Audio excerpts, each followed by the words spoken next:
आया। श्रावण का तीसरा सोमवार होता है शिव तत्व का। सारे सोमवार मान्य होते हैं, पर सावन के सोमवार की इतनी महत्वता क्यों है?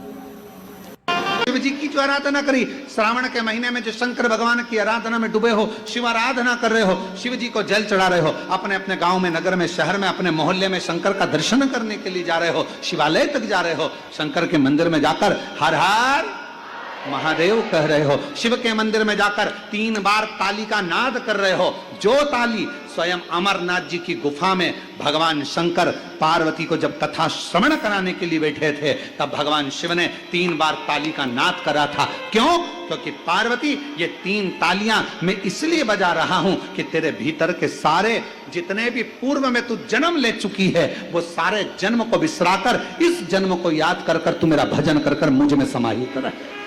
किसी ने पूछा अन्य देव और महादेव में क्या अंतर है? हमने कहा देवता देते हैं पल्ला झाड़, महादेव देता है छप्पर फाड़ कर। फिर किसी ने पूछा अन्य देव के भक्त और महादेव के भक्त में क्या अंतर है? हमने कहा एक अंतर है, अन्य देव का जो भक्त होता है वो हो सकता है कि मार्ग से भटक जाए, पर महादेव का जो भक्त होता है वो विश्वास पर जीता है, शिव के भरोसे पर जीता है, तो भटकता नहीं है। बेलपत्र चढ़ाने से किस किस चीज की प्राप्ति होती है?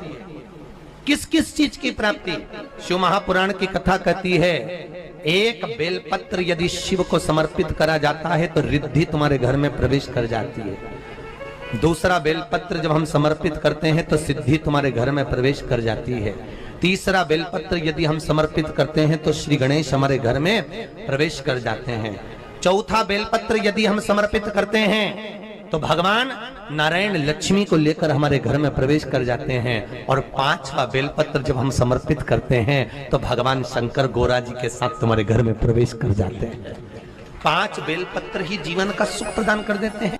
किसी भी शंकर के मंदिर में जाओ, सावन के महीने में भक्ति दुगनी करो, जल दुगना करो, मंत्र जाप दुगना करो। श्री शिवाय नमस्तुभ्यम में भगवान शंकर वर्णन करते हैं ब्रह्मा और भगवान नारायण की साक्षी में, जिसके घर में शिवलिंग होगा, जो शंकर के मंदिर में 1 लोटा जल चढ़ाने के लिए जाएगा, जो शिव महापुराण की कथा को श्रवण करने के लिए जाएगा, उसके घर में दोनों देवियां एक साथ कदम रखकर प्रवेश कर जाएगी। सरस्वती का कदम पड़ेगा, बुद्धि आएगी, विवेक आएगा, और फिर लक्ष्मी का कदम पड़ा तो लक्ष्मी उसके घर में श्रेष्ठता के साथ निवास करे। लोग आप सोमवार का व्रत करते हैं कि नहीं करते वो पता नहीं, पर सावन के महीने में 4, 5 जो भी सोमवार पड़ जाएं, अगर उस पर अगर आपने व्रत कर लिया, व्रत को धारण कर लिया, या शिवालय के जाकर भगवान शंकर की आराधना कर ली, तो पूरे वर्ष के सोमवार का फल सावन के महीने के 5 या 4 सोमवार में प्राप्त हो। पूरे लगातार उसको अगर सफलता प्राप्ति नहीं हो रही है तो धतूरा ढूंढो। धतूरा कहीं बाजार में नहीं मिलेगा, किसी वृक्ष से धतूरा तोड़ लिया, कुछ मत चढ़ा, तू शंकर जी के मंदिर में जाकर तेरा नाम और गोत्र बोल और शिव जी को धतूरा चढ़ाना चालू कर दे। शिव भगवान शंकर के मंदिर में जाने वाला भी हमेशा याद रखना, इसी के दरवाजे पर रोज जाओगे हमारा मान घटेगा। मेरे माता पिता गुरु और शिव के दरवाजे पर मान बढ़ेगा, घटेगा नहीं, मान बढ़ता है। सावन के महीने में किसी भी एक सोमवार अगर व्यापार नहीं चल रहा है, नौकरी नहीं मिल रही है, तो कोई तकलीफ आ रही है, तो कोई कष्ट आ रहा है, कोई रोग बढ़ रहा है, डॉक्टर से ऐसा लग रहा है कि ये बड़ी बीमारी बताने वाला है, शरीर में कोई गांठ पड़ गई है और वो जांच के लिए गई है, तो बिल्कुल श्रावण के महीने में किसी भी एक सोमवार को गंगा जल लेकर जाइए शिव मंदिर में। शंकर जी के मंदिर में थोड़ा सा गंगा जल नंदी को समर्पित कर कर, थोड़ा अशोक सुंदरी को समर्पित कर कर, थोड़ा गणेश और कार्तिकेय को समर्पित कर कर, थोड़ा सा गंगा जल जया विषहरा शामरीवारी दौतली और देव को समर्पित कर कर, थोड़ा सा गंगा जल शिवलिंग को समर्पित कर दो। उस गंगा जल को वापस झेल कर लेकर आओ।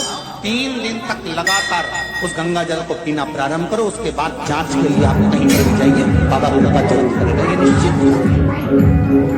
श्रावण के महीने में 3 जगह पर बेलपत्र, एक अशोक सुंदरी वाली जगह पर जिसकी डंडी का मुख जहां से पानी बहता है वहां, बहुत ध्यान से सुनना। दूसरी बेलपत्र माता पार्वती जी का हस्त कमल जो जलाधारी है वहां, उसका डंडी का मुख अपनी ओर हो।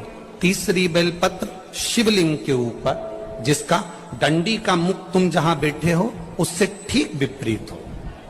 अगर आप यहां बैठे हो तो डंडी का मुख उधर हो, आप यहां बैठे हो तो डंडी का मुख उधर हो, अपने विपरीत में डंडी का मुख हो। बेलपत्र चढ़ा देने के बाद 2 हाथ में जो तुम्हारे जल का पात्र है उसको बाबा को धीरे धीरे तीनों स्थान पर धार थोड़ी थोड़ी चढ़ाई है और फिर बाबा का आचमन कर कर आई है। कोई जो महापुराण की कथा कहती है 5 चीजें शंकर भगवान पर चढ़ती है। दूध अर्थात घर में लक्ष्मी की वृद्धि करता, इसलिए चढ़ाया जाता है। दही शंकर भगवान पर इसलिए चढ़ाते हैं क्योंकि यह परिवार को जोड़ता है। जिसके परिवार में क्लेश ज्यादा होता है, जिसके परिवार में आपस में तकरार ज्यादा होता है, उसको दही जोड़ता है।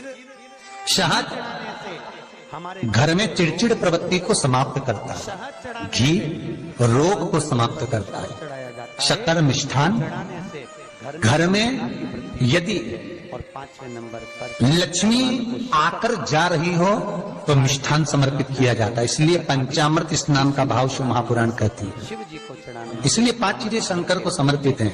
दूध, दही, घृत, शहद, शक्कर अर्थात मिष्ठान। शक्कर से मूलता या शिव महापुराण में शक्कर नहीं लिखी है।